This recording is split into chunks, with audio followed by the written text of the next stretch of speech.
2 years before Hitler invaded Poland, the war in China was already at its height.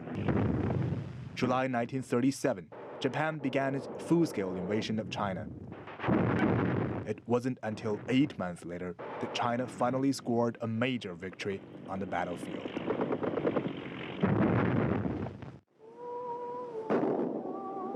That victory, achieved in Taierzhuang, came with a heavy price.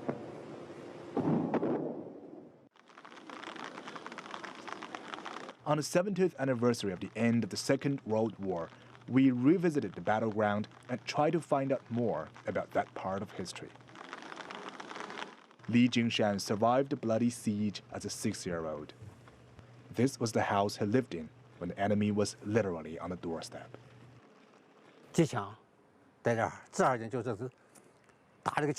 machine guns kept firing at my house, leaving these bullet holes in the wall. Some parts of the wall were even penetrated. As the battle continued, the siege became an intense street fight.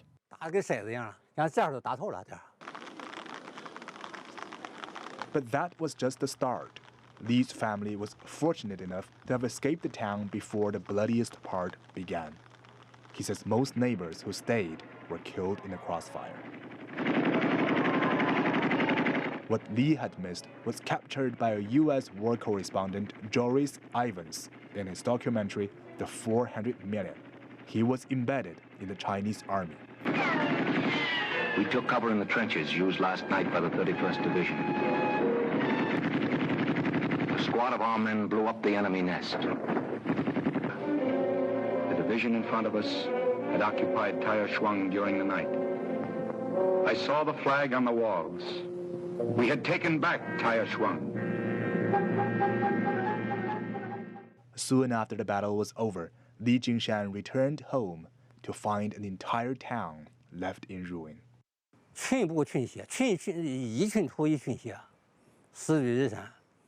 Every inch of the earth was soaked with blood. In front of this wall, the bodies of soldiers were piled up like mountains. When it rained, the water on the ground flowed like a blood-red river. Facing the well-trained Japanese forces, China would lose 5 soldiers for every Japanese they killed.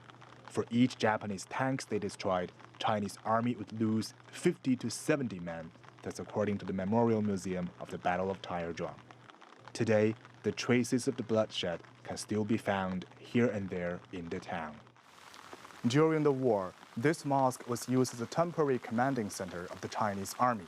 Today, the bullet holes on the walls are still evidence of how fierce that battle was.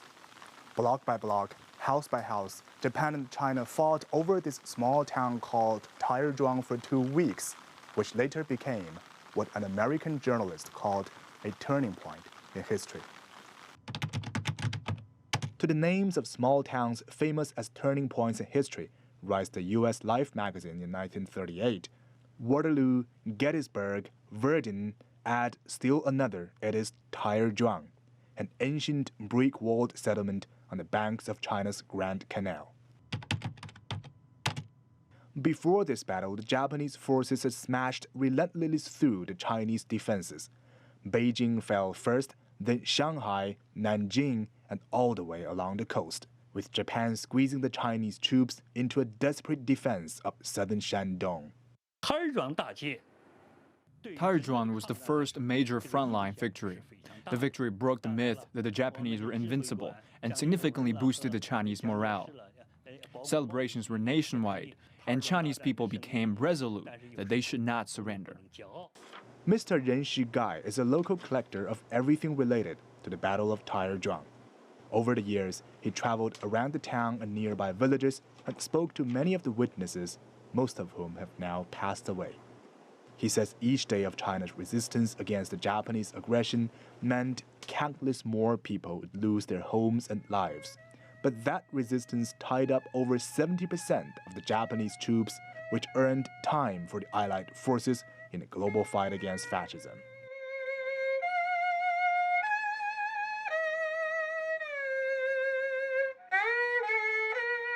The more he investigates, the more emotional he becomes. songs of the time help express its mixed feelings of both pride and pain. For those who personally experienced the devastation, the horror of war and brutality of the Japanese aggressors are fresh in their memory. But more than hatred, they hope that people today can remember the Chinese people's heroic defense of their nation and make sure that the same mistake made by Japan will never be repeated.